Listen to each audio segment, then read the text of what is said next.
1 Peter 4:10, each of you should use whatever gift you have received to serve others as faithful stewards of God's grace in its various forms. That is from the New International Version, and a more freewheeling translation is from the Contemporary English Version. Each of you has been blessed with one of God's many wonderful gifts to be used in the service of others. So use your gift well. Maraming mga discussion kung ano-ano yung mga gifts na yan na ibinigay sa atin ng Diyos.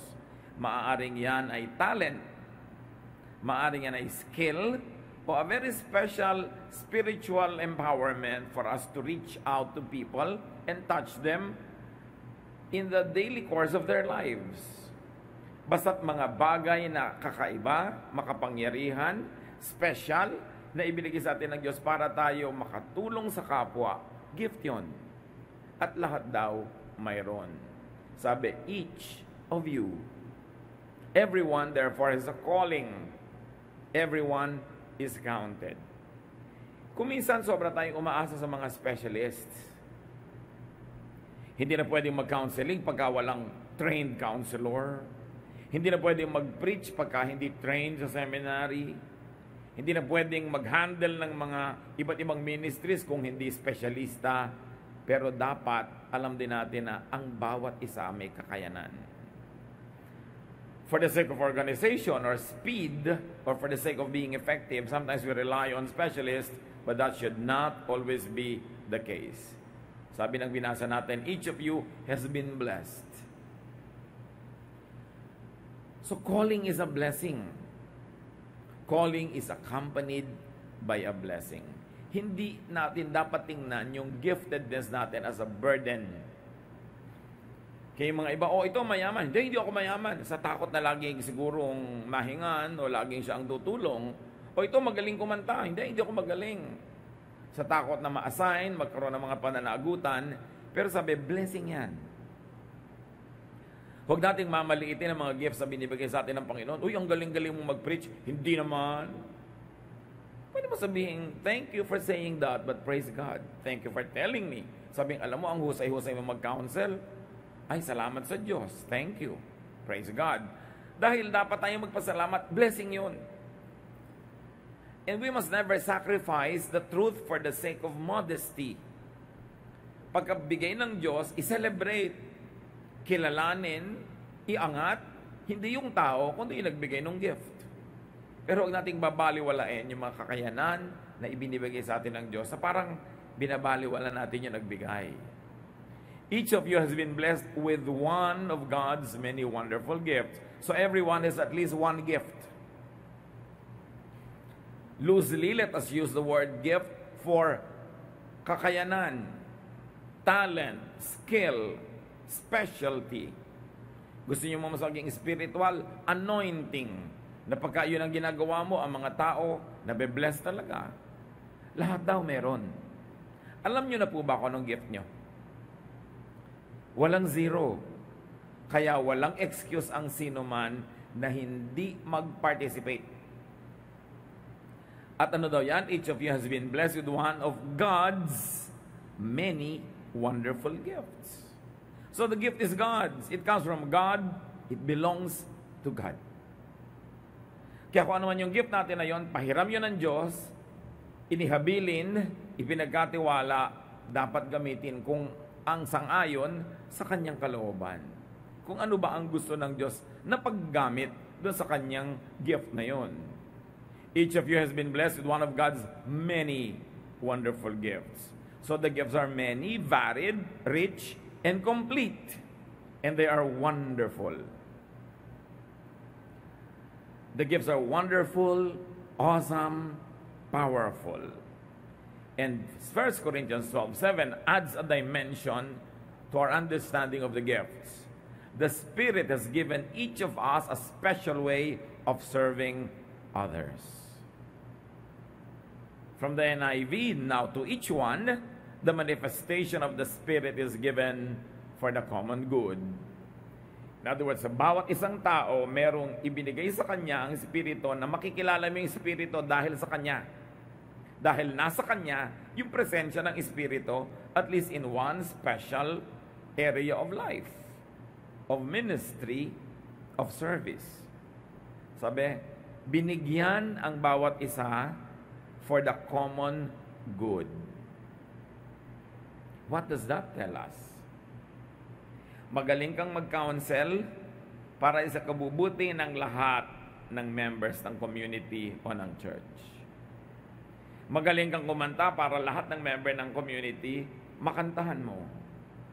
Magaling kang magturo para pakinabangan ka at maturuan ng lahat o ang nakararami. Binigyan ka ng husay na mag-preach para yung preaching na yan ay itaas ng mga napapababa ang nararamdaman, ma-encourage yung mga nadi-discourage, tumibay yung mga humihina. Binigyan ka ng gift of giving, mas marami kang pera kaysa sa iba, para yung mga sobra sa pangangailangan, mga mapakinabangan ng iba. Binigyan ka ng gift of time. Ang dami mong oras sa mundo. Yung iba hindi masyado, very preoccupied, maraming humihingi ng time nila. Ikaw mas maraming free time to give to people. That is for the common good. So ang isang church, mga kapatid, kumpleto yan ng gifts. Pagka ang church, binuo ni Lord, yung mga member na inilalagay niya doon, meron siyang ibinigay na gifts na special, useful, for the benefit of everybody. That's why everybody becomes important. So pag absent ka, nadadaya kaming lahat. Pagka may gift ka, hindi mo sinusurrender sa church, nadadaya kaming lahat. Inililihim-lihim mo na husay-husay mo pala halimbawang mag-design ng mga costume. Meron tayong mga nagko-costume ng mga dancers, mga nag-a-attire ng mga usherettes. Dapat nako-contribute yon for the common good. Napupuri yung church. Uy, ang ganda naman ng mga suit nyo. Kasi merong gifted dito na designer. Ang ganda naman ng tugtugan nyo, glorious. Kasi may mga gifted na musicians at hindi sila nagtatago. Inilalabas nila yung talent nila for the common good.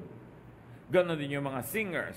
Ganon din yung mga donors. Ganon yung mga tao naman ang dinodonate nila. Warm body. Wala sila masyadong nadodonate na fund, pero sila naman ang nagbabalot ng mga relief items, sila naman ang gumagawa, sila ang kumikilos. Pag pinaglakip-lakip yon, the church becomes effective for whose good? For the good of everybody. And very especially for the good of people outside the church, whom the Lord also wants to bring into the church through the ministrations of those gifts. Nararamdaman nila na pag pinupuntahan sila, pag nagbi-visitation, pagka sila ay pinaglilingkuran sa iba't ibang paraan, nararamdaman nila ang pag-ibig ng Diyos. Kaya hanapin nila yun, hahabol-habulin nila yun. Pupunta sila ngayon sa church kung saan nandun yung nag-serve sa kanila. And these people are brought into the body of Christ, into the family, so that once again, they could be served. And not only that, so that they too can serve. Because remember, each one has a gift. Kung minsan hindi mo pinapansin-pansin yung isang tao sa labas, yun pala pagka nakakilala sa Panginoon at sumali sa kapatiran, payayamanin niya tayong lahat sa pamamagitan ng kanyang mga ideya, o ng kanyang insights, o ng kanyang mga skills. We need each one. Kaya napakaganda ng mga gifts na yon. You are unique. You are gifted. You are called for the common good. Walang gift na mas mahalaga kesa sa ibang gifts. Meron lang mas visible. And by human standards, sometimes even twisted human standards, may gifts na mas glamorous considered by others to be. May mga gifts na mas hindi ka physically pagod, pero siguro mentally napapagod ka. May mga gifts na hindi masyadong kailangan ng maraming oras. You can do it at home. Meron talagang kailangan nandyan ka to physically do your ministry. Iba-iba. Pero hindi nagkakamali ang Diyos kung kanino ibibigay ang special gift. Kaya may pananagutan ka na yung special gift na binibigay ng Panginoon ay maisuko sa kapatiran, pakinabangan ng lahat, at habang ikay pinakikinabangan, ikay na may nakikinabang din. Dahil ang Diyos naman walang ini-assign na maging member ng church na taga-bigay lang o taga-tanggap lang. Everybody gives and everybody receives. Iba-iba. Sang-ayon sa pangangailangan, sang-ayon sa panahon, from each according to ability, to each according to need. And our abilities keep on improving or changing over time, so are our needs. Kaya kung ikaw ay active sa church, at yun ang gusto ng Panginoon, yung gifts ng iba laging nami-minister sa iyo, at yung gift mo nami-minister sa iba, there is a healthy exchange. Don't mistake church attendance for church membership. For membership in the family, because a household member has a household chore to do. Iba yung bisita, iba yung talagang miyembro ng pamilya. Meron kang gawain. Dapat malinaw sa bawat isa na kailangang makita niya kung ano yung gift niya at gumawa siya according to that giftedness. Na hindi siya bisita. Miyembro siya ng pamilya. You have a purpose and you are needed by many others. Pag nagmumukhang kahit naman wala ka, tuloy din yung church, ibig sabihin, hindi ka palang natutunang sandalan kasi siguro lagi kang wala. Pero parang pag merong hindi matutuloy na activity dahil wala ka o maiiba yung quality o kulang yung ganda, kulang yung taas ng level ng husay, then ibig sabihin, you have made yourself useful already. You have a part to play. You have a space to fill.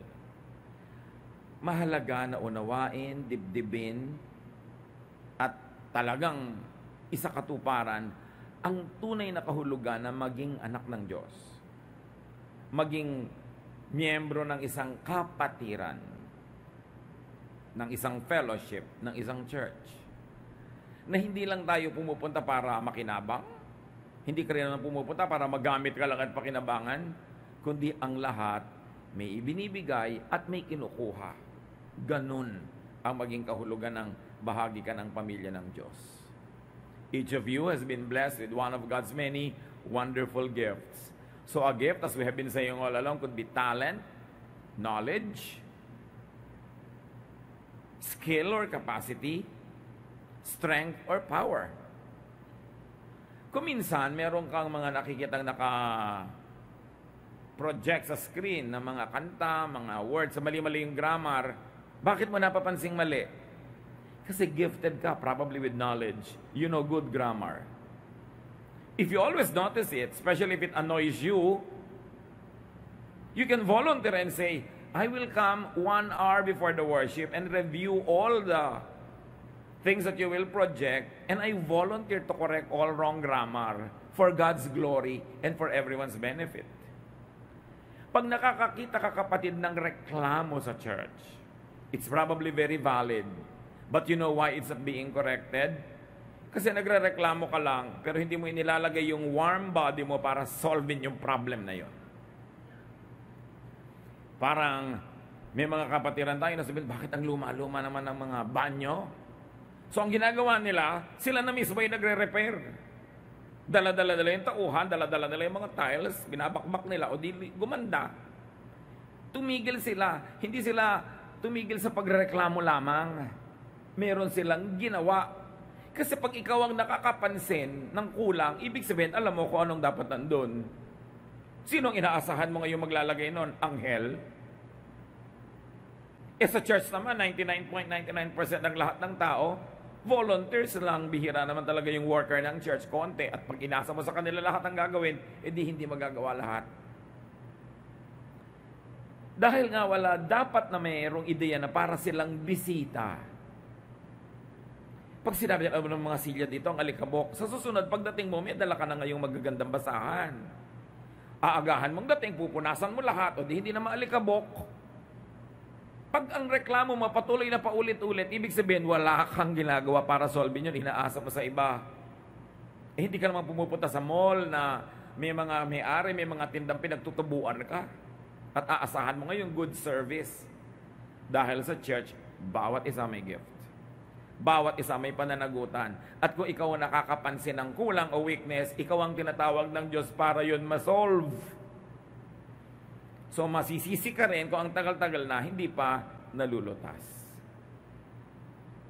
Halimbawa, napapansin mo, para yatang kulang yung mga singer, kulang ng voice, kulang ng ganito. Therefore, alam mo yun, marunong ka ng musika, di ka sumali. Because the church is everybody's work. No one is a guest except the first-time guest.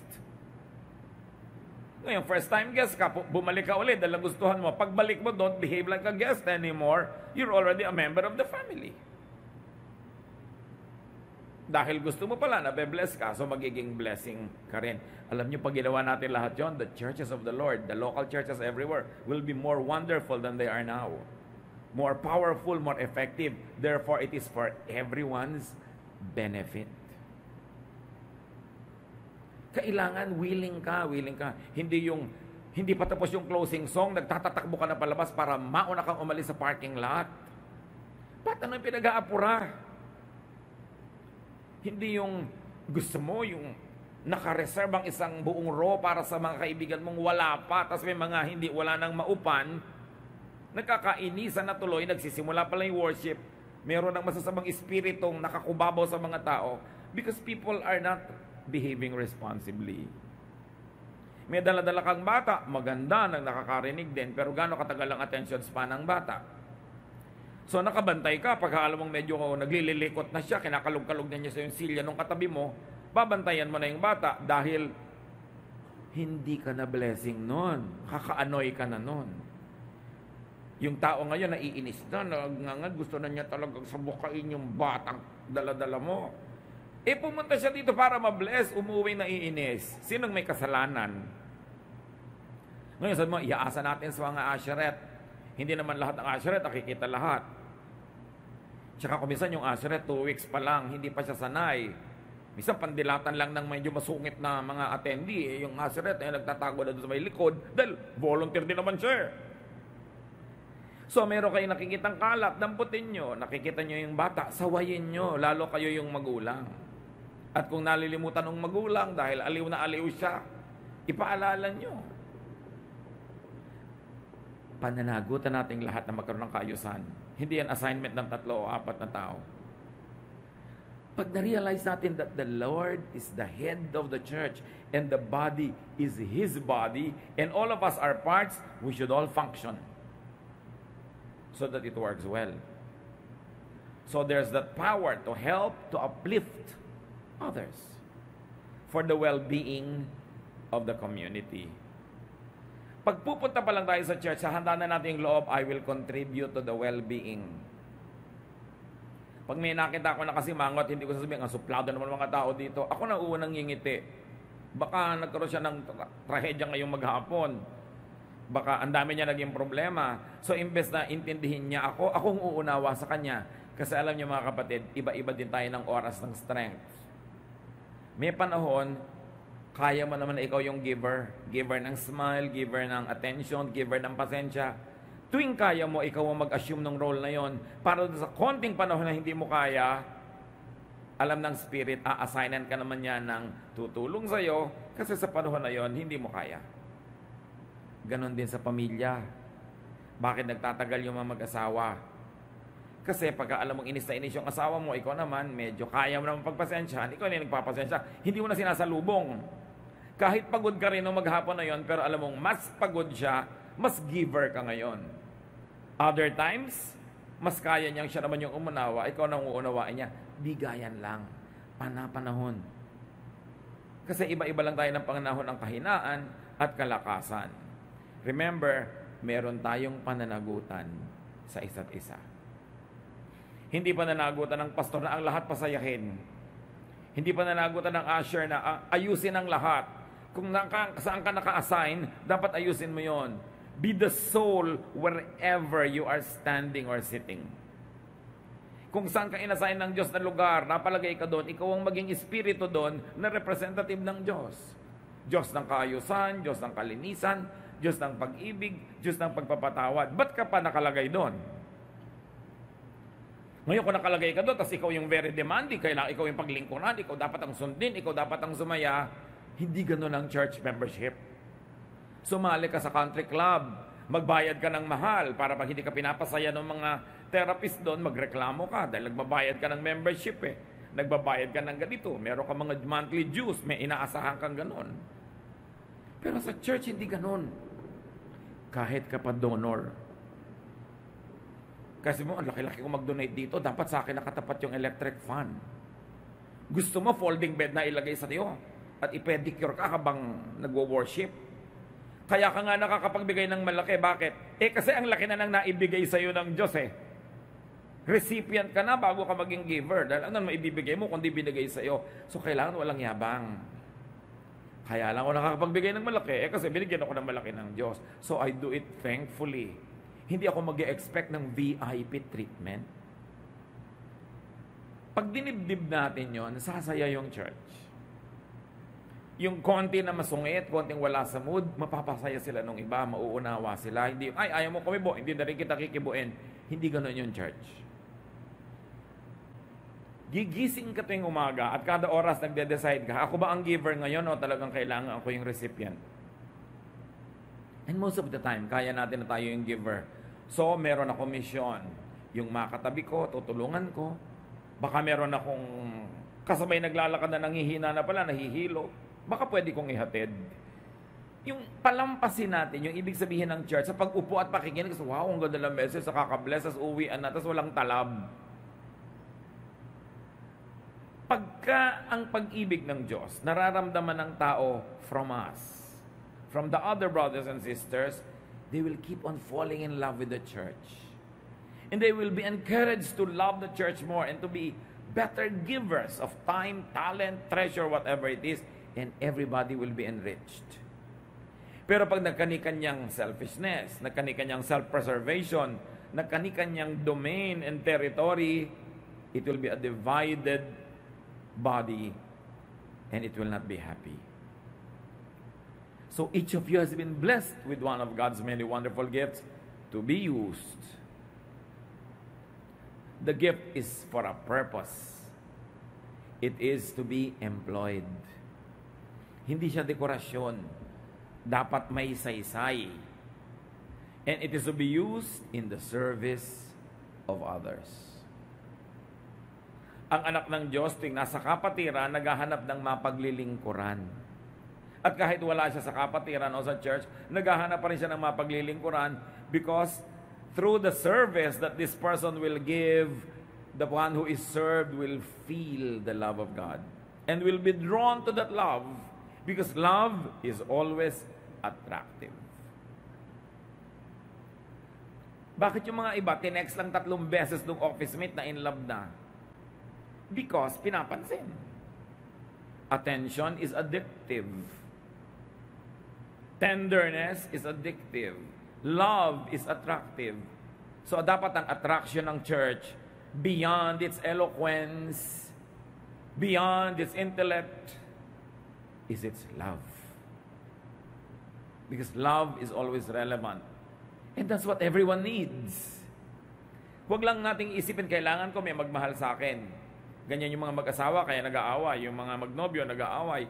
Dahil hindi mo ko minahal, hindi mo ko naalala, hindi mo ko pinagbukas ng pinto, hindi mo ko hinintay. Yung puro ako. Pero kung ikaw ngayon yung giver, you don't notice it, but people fall in love with you. And that's what people should feel about the church. That they love being there because there is love. And love happens when we serve others. The gifts are other-centered, not self-centered. So, sabi, use your gift well. It is an inevitable conclusion. So, use your gift well. It was imperative. Utos. Hindi sinabing, use if you might. Please, sabi, use your gift. And you say, bakit naman inuutos sa akin? Hindi naman sa iyo yan, binigay nga sa iyo. At saka alam naman nakakatanggap ka ng gift ng iba, tas wala kang binibigay. Nabe-bless ka sa Bible study, nabe-bless ka sa preaching, nabe-bless ka sa singing. O ikaw, paano ka naman magiging blessing? Use your gift. Revelation 20, verse 12. I also saw all the dead people standing in front of that throne. Every one of them was there, no matter who they had once been. Several books were opened, and then the book of life was opened. The dead were judged by what those books said they had done. It is not in contradiction with salvation by faith, but the Bible is clear that true faith works. Sabi, sa pagwawakas ng panahon, ang lahat ng tao ay nakaharap sa Panginoong Yesus at binuksan ang lahat ng libro. Bawat isa may tala, bawat isa. At nakatala doon ang bawat bagay na ginawa ng bawat isa. Recorded. And they were judged according to what the books recorded. Sana huwag tayong gumawa ng mabuti dahil lang gusto mong hindi ka mapahiya o marami kang premyo, kundi ang paggawa kasi ng mabuti, premyo na mismo. Marami nagtatanong, Pastor, paano po ba ako mas sasaya? Paano po ako mas magiging kontento sa buhay o makakaramdam ng mataas na uri ng buhay na beyond existence lang? And I always have one counsel: do good. Ibang magpasaya ang paggawa ng mabuti. Kasi nilikha tayo sa image ng Diyos. We were created to do good works. Pinilipit lang nga tayo ng kasamaan, ng kasalanan. Kaya yung iba gumagawa ng mali, pero kahit pa hindi natin aminin, laging merong guilt pag gumagawa tayo ng hindi maganda. Pag may dapat ka ibigay sa kapwa na kaya mo nang ibigay, tapos hindi mo binigay, may lungkot ka. Meron kang nararamdaman na kulang sa buhay. Pag wala kang saysay, hindi ka pinapakinabangan ng iba, wala kang nagagawang mabuti, meron kang hindi mahanap-hanap na kaligayahan na hindi mo malaman kung saan nahanapin, pero natatagpuan lang pala yon sa paglilingkod sa kapwa, sa paggawa ng mabuti. Sa palagay nyo yung iba, bakit nagpapakahirap sa paggawa ng mabuti? Yung pera nila sa halip na pangkanila na lang, sinishare pa sa iba. Bakit sa halip na tahimik sila makontento sa bahay nila, nagpupunta sa mga disaster area para tumulong doon? Bakit kailangang mag-volunteer? Bakit kailangang mapagod? Kasi may nararamdaman din na saya, na ligaya. Ibang uri ng reward ang nararamdaman. At yun lang gumagawa ng mabuti ang nakakadama nun. Kaya hindi kayo nagtataka, paulit-ulit sila nang sila yung gumagawa ng mabuti. Kaya dapat buksan natin yung ating isip, yung ating experience, na maranasan yun, kundi pa natin nararanasan. Hindi tayo nilikha para lang maging consumers, para lang laging lamang o manalo. Napakarami ring kaligayahan sa pagpaparaya, sa pagbibigay daan o luwag sa ating kapwa. Kasi, na-deprive man yung body mo, pero yung spirito mo napayaman. Wala namang kwenta yung pagod ng katawan. Itulog mo lang yan, tapos na. Pero yung pagod ng loob, yung hirap ng loob, napabiling-biling ka, hindi mo maitulog-tulog, hindi mo malaman kung lulusong ka o ahon, lilipad o lalangoy para maghanap ng hindi mo malaman kung ano. Isa lang yung hinahanap natin doon, kabuluhan, meaning in our existence, which is best found when we move and serve others according to how we were gifted by God. Because if you are not in your right place, doing the thing you were called for by God, you will definitely be in the wrong place. And you cannot be happy in the wrong place. So use your gift well. At malinaw ito, your gift.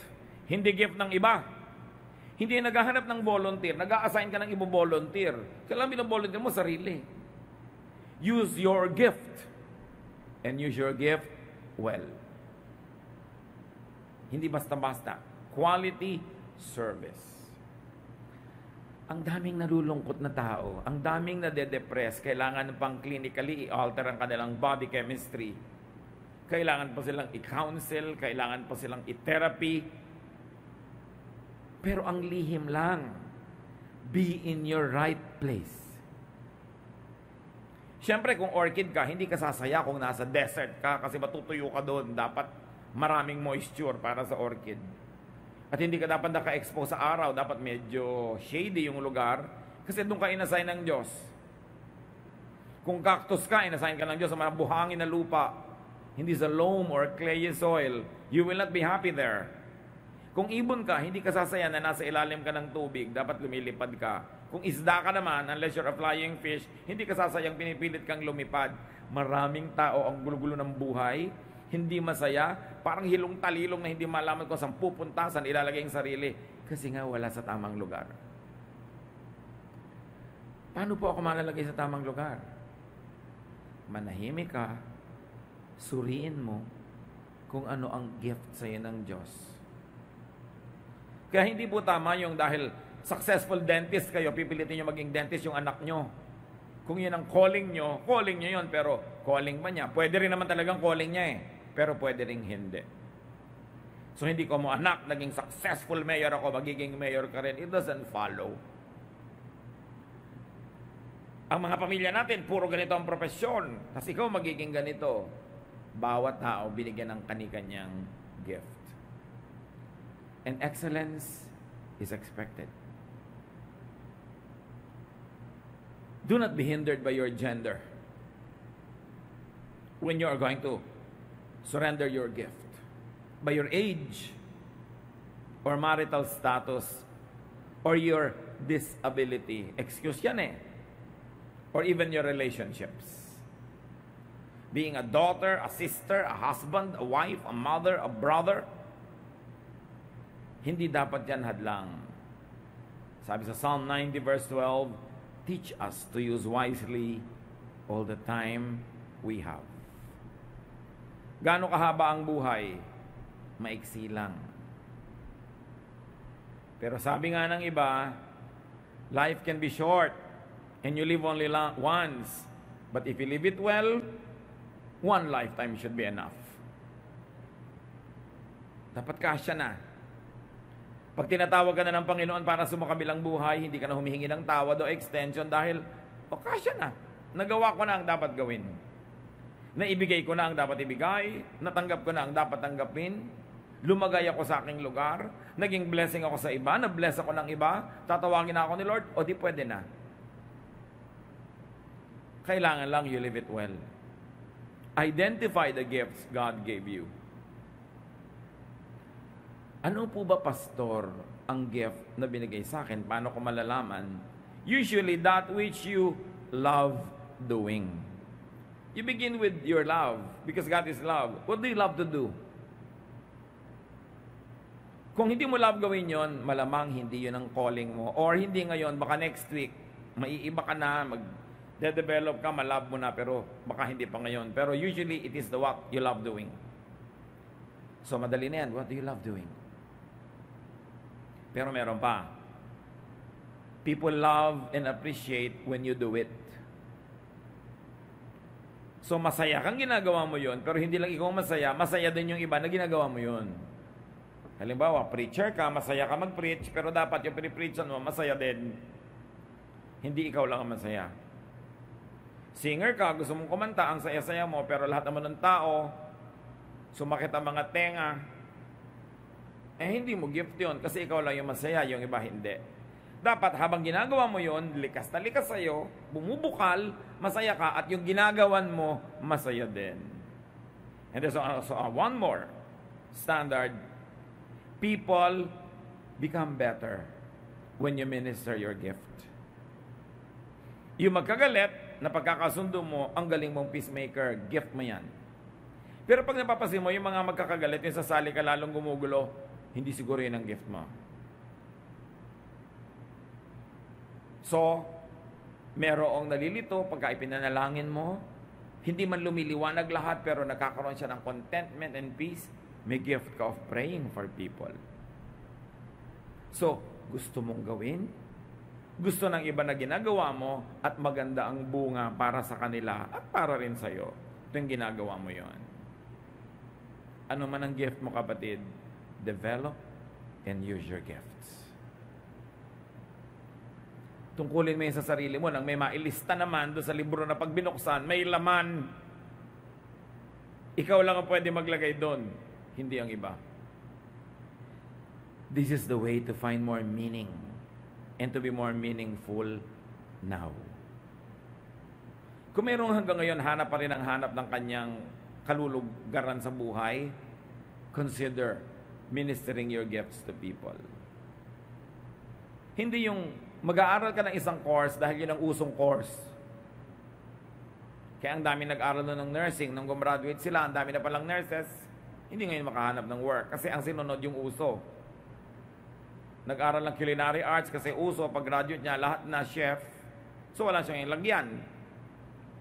Lalong-lalo kung ayaw na ayaw niya yung course na yun, pa rin ang pinag-aralan niya dahil uso. Hindi ang buong buhay mo parusa.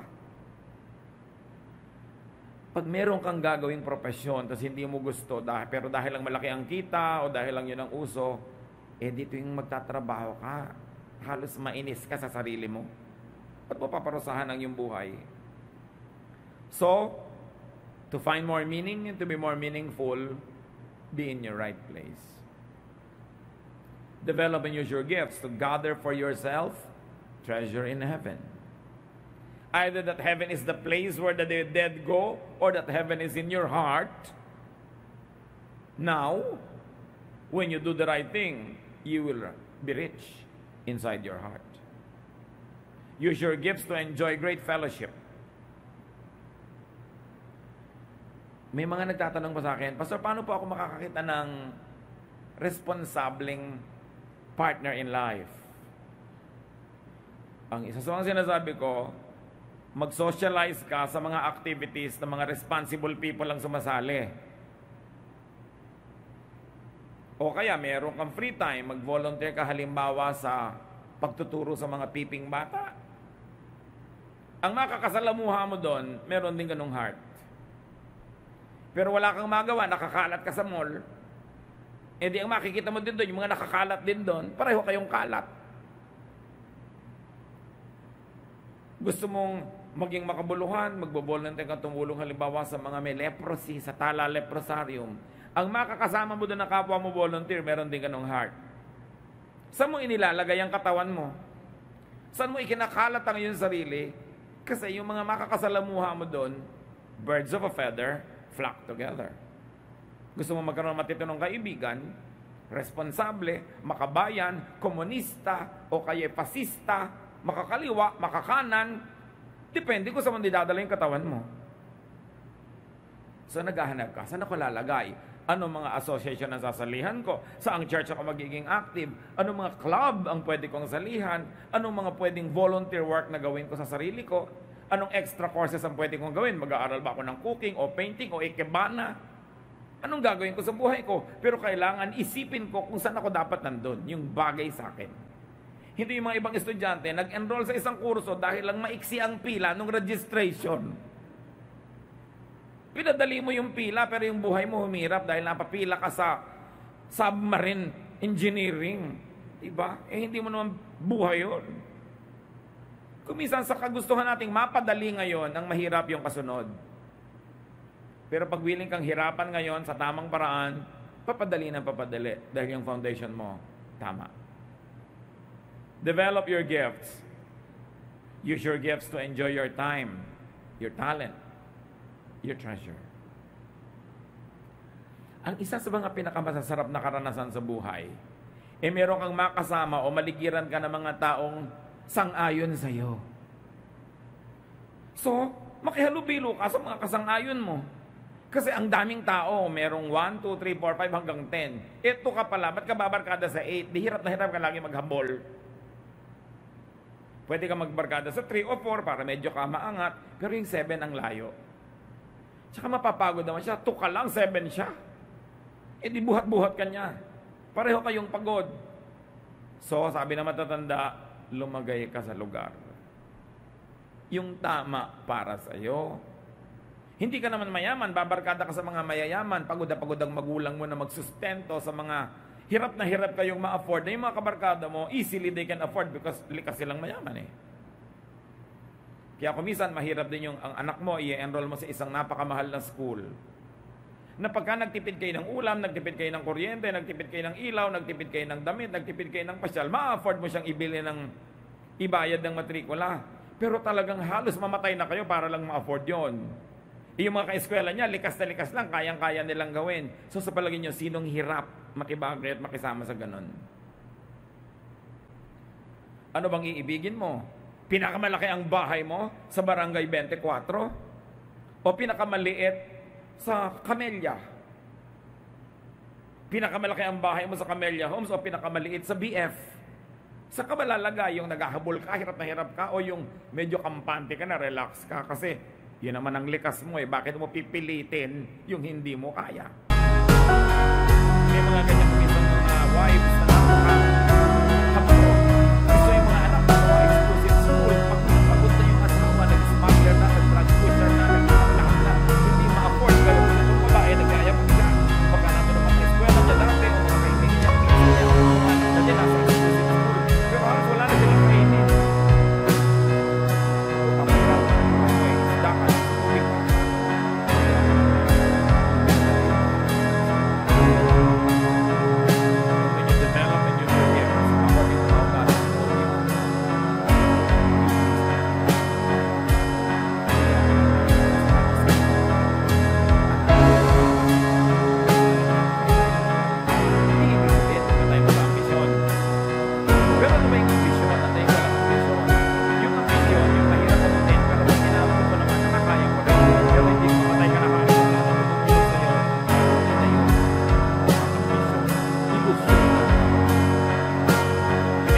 ka ng konti, mahirapan ka, pero nagagawa mo, yun ang inaambisyon. Pero yung unreachable, within your context, that is an illusion, not an ambition. Mahirap yung nakikipaghabulan ka sa kayang-kayang tumakbo. Nakikipagpaligsahan ka dun sa likas na kaya nila, pero ikaw hirap na hirap sumabay.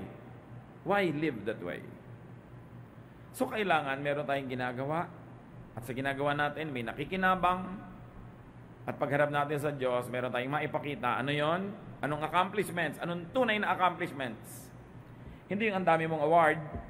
Hindi ikaw yung pinakamayaman o pinakaganito. Ang tunay na accomplishment, dadali mo sa Panginoon, mga buhay ng kapatiran na nag-improve dahil ginamitan mo ng gift mo. Mga madidilim na isip na nagliwanag, naguguluhan na umayos, nahihirapan na natulungan, gusto nang bumigay, pero dahil sa iyo, lumaban pa at nakaya pa, iyan ang ipepresenta mo sa Panginoon, accomplishment. Not awards that the world gives, not the wealth that the world salutes to, but lives that have become better because you ministered your gifts to them. That is the great accomplishment.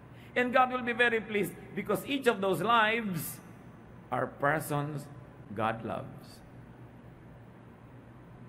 Sasabihin, Lord, tuwang-tuwa ako sa iyo dahil yung binigay ko sa yung gift, nung kinausap mo yon, tumino ang buhay niya. Yung extra money binigay ko sa iyo, nung tinulungan mo isang batang hindi naka-enroll, nakakatuwa ka. I'm in love with you. May God fall in love with you. As a matter of basic love, God loves everybody. Pero hindi naman siguro pantay-pantay yung love na yon. Meron talaga siyang naiibigan. Kung meron kayong gustong mag-in-love sa inyo, make God fall in love with you. That's the best. And everything else will follow.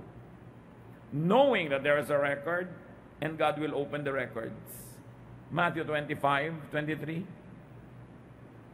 His master replied, "Well done, good and faithful servant. You have been faithful with a few things. I will put you in charge of many things. Come and share your master's happiness." Paano nyo malalaman na natutuwa ang Diyos sa inyo, mga kapatid? Paano? Dumadami yung blessing. Kasi pag natutuwa siya, dinadagdagan niya. Sabi niya, alam mo, tuwang-tuwa ako sa iyo. Ang ganda-ganda mong kumanta, tapos ipinaglilingkod mo yung boses mo, papagandahin ko pa. Mas gaganda pa yung range, yung timbre.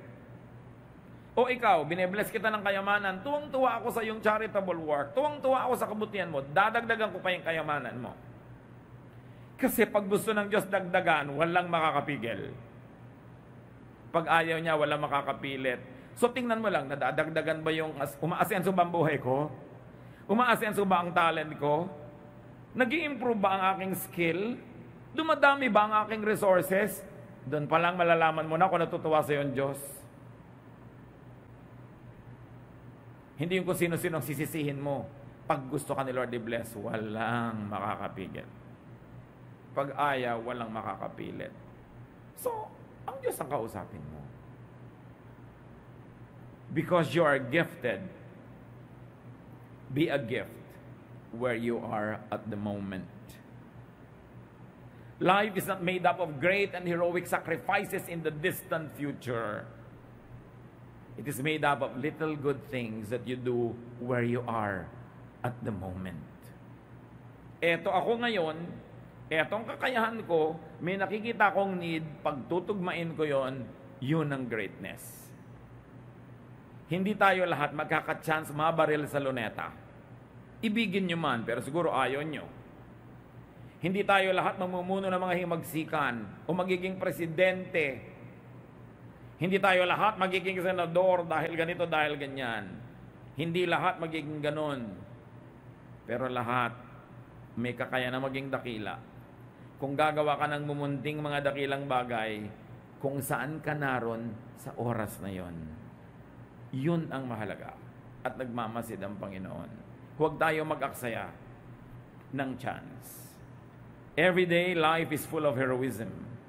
Every place, every moment, there is a need for you. The only question is, will you rise up and say, I am here, O God, send me. Use me as a blessing now. Dear Lord,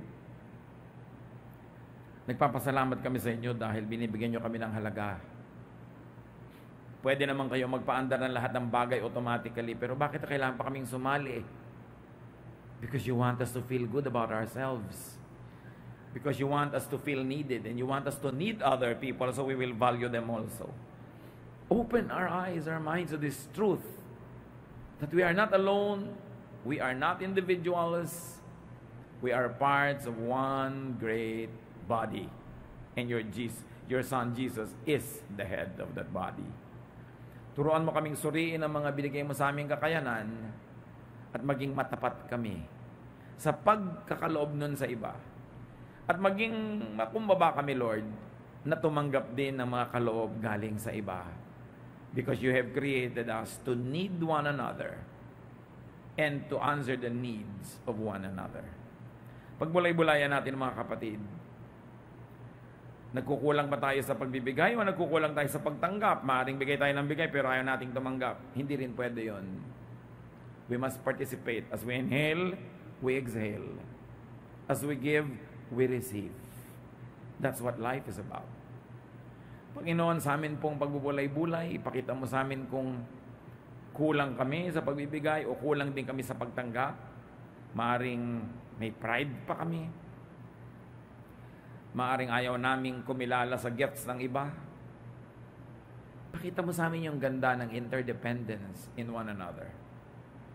And teach us to be dependent, to be responsible, so that whatever gifts you gave us may be used to help people and to glorify you.